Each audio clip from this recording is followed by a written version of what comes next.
Radhe Radhe friends, आप सभी को सावन के दूसरे सोमवार की हार्दिक शुभकामनाएं। तो हम बात करेंगे सावन में आपको ऐसे कौन से उपाय करने चाहिए, छोटी छोटी चीज़ें ऐसी क्या करनी चाहिए जिससे आपकी लाइफ और ज़्यादा बेटर हो जाए, आपको सक्सेस भी मिले, पॉजिटिविटी भी मिले और साथ ही साथ आप नेगेटिविटी से बचे रहें, आपका स्वास्थ्य भी अच्छा रहे और आपको कामयाबी मिले। तो बात करते हैं। सबसे पहले सावन का दूसरा सोमवार है। सावन और उस पर सोमवार बहुत ही महत्व रखता है। तो आपको क्या करना है, सावन के दूसरे सोमवार में आपको मंदिर जाकर शिवलिंग पर गाय का देसी घी अर्पित करना है और साथ ही साथ आपको बेलपत्र अर्पित करने हैं। 11 बेलपत्र आप शिवलिंग पर चढ़ाएंगे। साथ ही साथ आपको हर बेलपत्र अर्पित करते हुए श्री राम का उच्चारण करना है। इससे आपको रोगों से तो मुक्ति मिलेगी, मतलब जो कुछ भी आपको बीमारियां चल रही हैं उनसे भी मुक्ति मिलेगी। साथ ही साथ आपका स्वास्थ्य अच्छा रहेगा और आपकी लाइफ में पॉजिटिविटी अट्रैक्ट होगी। तो ये थे सावन के दूसरे सोमवार का उपाय। वैसे ही आप किसी भी सोमवार कर सकते हैं, लेकिन सावन का दूसरा सोमवार है तो हर सोमवार हम कुछ ना कुछ डिफरेंट करेंगे जिससे आपकी लाइफ में अच्छी चीज़ें अट्रैक्ट हों।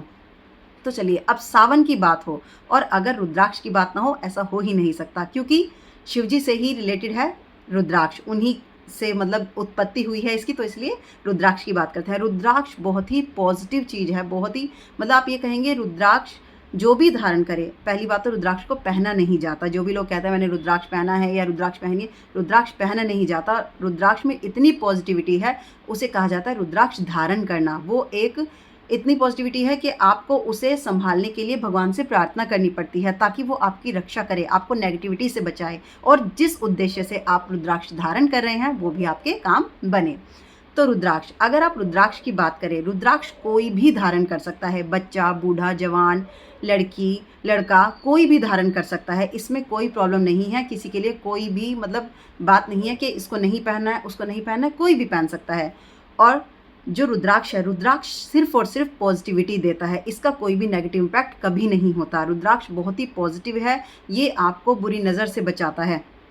लेकिन रुद्राक्ष के कुछ नियम होते हैं, बहुत ही छोटे नियम हैं, लेकिन उन्हें हमें पालन ज़रूर करना चाहिए। अदरवाइज जो हम रुद्राक्ष धारण करते हैं वो काम तो करता है लेकिन उतना काम नहीं करता, क्योंकि कोई भी चीज़ जब ज़्यादा नेगेटिविटी अपने अंदर लेने लगती है, मतलब वैसे तो पॉजिटिव एनर्जी दे रहा है, लेकिन जब आप उसे ज़्यादा नेगेटिव एनर्जी देने लगेंगे तो उसकी पॉजिटिविटी बहुत जल्दी कम होने लगती है, वो आपके लिए उतना इफेक्टिवली वर्क नहीं करता जितना वो कर सकता है। तो इसीलिए अब अगर बात की जाए किसको कौन सा रुद्राक्ष कब धारण करना चाहिए, रुद्राक्ष अगर आप कुछ भी किसी पंडित से ना पूछे, किसी से भी ना पूछे, आपको कुछ नहीं पता कौन सा रुद्राक्ष धारण करना है, तो आप पांचमुखी रुद्राक्ष, जिसे रुद्राक्षों की दुनिया का बिल्कुल आप कहें जैसे सब्जियों में कहते हैं ना आलू होता है, ये वैसा होता है। मतलब इसको आप बिना सोचे समझे धारण कर सकते हैं, क्योंकि इसमें सभी प्लैनेट्स की पॉजिटिविटी होती है। हर चीज़ को, जो भी पॉजिटिव चीज़ें होती हैं उन्हें आपके लिए अट्रैक्ट करता है, आपकी लाइफ में पॉजिटिविटी लाता है, आपको अच्छी एनर्जी देता है। साथ ही साथ आपको मतलब जितनी भी पॉजिटिविटी चाहिए आपको अच्छे काम करने के लिए, अपनी लाइफ को बेटर बनाने के लिए, बुरी नज़र से बचने के लिए, जो भी कुछ चाहिए वो ये आपको लाइफ में देता है। और कहते हैं सभी प्लैनेट्स का, सभी भगवान जी का इसको आशीर्वाद है, इसीलिए इसके लिए आपको किसी से भी पूछने की ज़रूरत नहीं है। अगर आप चाहते हैं आपकी लाइफ में पॉजिटिविटी बढ़े और पॉजिटिव चीज़ आपकी तरफ आकर्षित हों, आपको बुरी चीज़ों से आप दूर रहें, तो आपको पांचमुखी रुद्राक्ष आप धारण कर सकते हैं।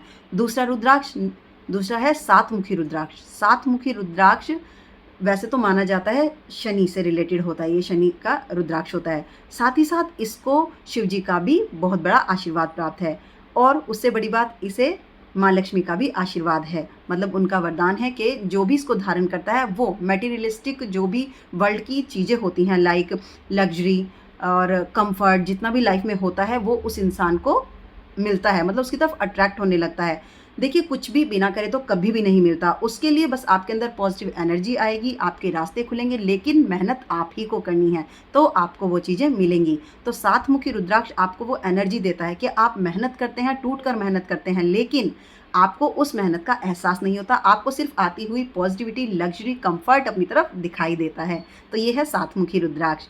और अगर आप रुद्राक्ष धारण करते हैं तो रियली आप उसे धारण करें, आप 6 महीने 6 महीने मैक्सिमम होता है, वैसे 2-3 मंथ्स में ही ये आपकी बॉडी से कनेक्ट हो जाता है और ये अपना वर्क करने लगता है, लेकिन 6 मंथ बाद आपको इसकी पॉजिटिविटी अच्छी देखने को मिलेगी। ये आपके लिए पॉजिटिव वर्क करता है, आपको बुरी नज़र से बचाता है, आपकी लाइफ में हर तरह की मतलब अच्छी चीज़ें अट्रैक्ट होती हैं, चाहे वो गोल्डन अपॉर्चुनिटीज़ हो, सक्सेस हो, पॉजिटिविटी हो। तो ये है रुद्राक्ष। अब बात करते हैं जैसे कि अगर आप सावन में मतलब सावन में क्या मैं कहूँगी कभी भी, जैसे सभी भगवान जी सभी के अपने-अपने इष्ट देव होते हैं जिनकी आप पूजा करते हैं, जिन्हें आप मानते हैं, जिनमें आपकी श्रद्धा होती है। तो अगर हम बात करें, अगर आप पूजा करते हैं हनुमान जी की, तो हनुमान जी आपको क्या देते हैं? बल, बुद्धि, विद्या, ठीक है? ये सब देते हैं। अब सभी की अलग-अलग चीज़ें हैं जो भगवान आपको प्रदान करते हैं, मतलब देते तो सब कुछ है लेकिन कुछ चीज़ें कहते हैं ना बल्क में मिलती हैं, वो चीज़ें हम बात कर रहे हैं। अगर आप विष्णु लक्ष्मी जी का मतलब इष्ट मानते हैं, उनकी पूजा पाठ करते हैं, तो वो आपको धन और वैभव देते हैं। साथ ही साथ अगर आप श्री कृष्ण और राधा जी की पूजा करते हैं, तो आपकी लाइफ में लव, प्रेम ये सब अट्रैक्ट होता है। आपकी लाइफ में प्रेम से संबंधित जितने भी रिश्ते होते हैं, वो अच्छे होते हैं। आपकी लाइफ मतलब फुल बिल्कुल कंप्लीट होती है, प्यार से भरी हुई होती है। तो इन सब ने तो आपको थोड़ा-थोड़ा सब कुछ मिला आपको सब कुछ, लेकिन थोड़ा-थोड़ा सब कुछ मिला। एक मतलब आप कहेंगे ना एक स्पेशल चीज़ के लिए वो जाने जा रहे हैं। लेकिन महादेव जिन्हें शिव जी भी कहा जाता है, अगर आप उनकी पूजा करते हैं तो वो आपको सब कुछ देते हैं। आपकी लाइफ में प्यार भी होगा, कम्फ़र्ट भी होगा और आपको बल, बुद्धि, विद्या सभी कुछ आपको प्राप्त होगा।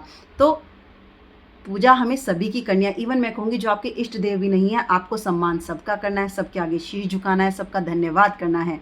अगर आपके पास सब कुछ है तो भी, जिन्हें चाहिए कुछ उनकी तो इच्छा है, जो भी कुछ माँगना है भगवान से प्रार्थना कर सकते हैं। इंसान के आगे ना झुकें, भगवान के आगे झुकें, उनसे प्रार्थना करें ताकि वो दें। क्योंकि सबको देने वाला ही परमात्मा है, तो उससे माँगे, इंसान से उम्मीद ना रखें। तो अगर आप भगवान से मांगते हैं तो वो आपकी इच्छा ज़रूर पूर्ण करते हैं। ठीक इसी तरह सबकी अपनी-अपनी स्पेशलिटी है, लेकिन जो शिव जी भगवान हैं वो सबको सभी कुछ प्रदान करने वाले हैं। हमें पूजा सभी की करनी है और हम पूजा भी ना करें तो आपको क्या करना है, सभी का धन्यवाद करना है। आपके पास अगर सब कुछ भी है, कुछ आपको नहीं भी चाहिए, तो भी जो चीज़ें आपके पास ऑलरेडी हैं, उनके लिए आपको भगवान का धन्यवाद करना है, ग्रेटफुल रहना है, उनके लिए रिगार्ड शो करना है। तो ये थी जानकारी आपको कैसी लगी कमेंट बॉक्स में ज़रूर बताएं। लाइक शेयर सब्सक्राइब करना ना भूलें। राधे राधे।